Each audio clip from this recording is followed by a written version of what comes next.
day for politics. I have saved this one opportunity, my only event of today, to speak briefly to you about the mindless menace of violence in America, which again stains our land and every one of our lives. It is not the concern of any one race. The victims of the violence are black and white, rich and poor, young and old, famous and unknown. They are, most important of all, human beings whom other human beings loved and needed.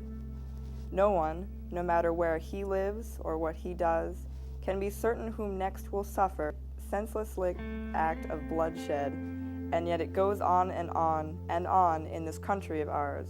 Why? What has violence ever accomplished? What has it ever created? Whenever any American's life is taken by another American unnecessarily, whether it is done in the name of the law or in defiance of the law, by one man or by a gang, in cold blood or in passion, in an attack of violence or in a response to violence, whenever we tear at the fabric of our lives which another man has painfully and clumsily woven for himself and his children, whenever we do this, then the whole nation is degraded. Yet we seemingly tolerate a rising level of violence that ignores our common humanity and our claims to civilization alike.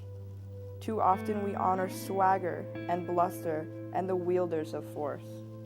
Too often we excuse those who are willing to build their own lives in the shattered dreams of other human beings.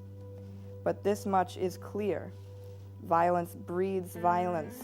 Repression breeds retaliation, and only a cleansing of our whole society can remove this sickness from our souls.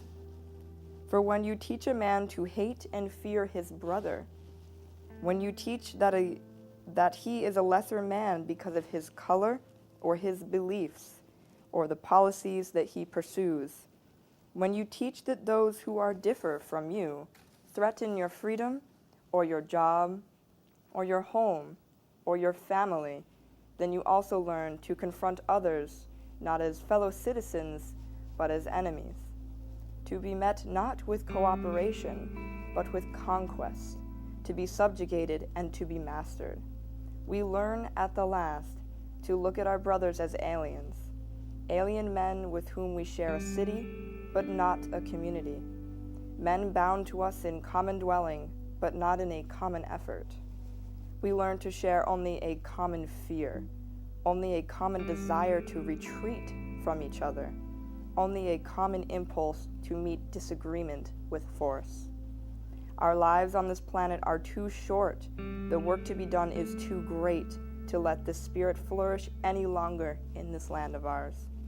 Of course, we cannot banish it with a program nor with a resolution, but we can perhaps remember, if only for a time, that those who live with us are our brothers, that they share with us the same short moment of life, that they seek, as do we, nothing but the chance to live out their lives in purpose and happiness, winning what satisfaction and fulfillment that they can.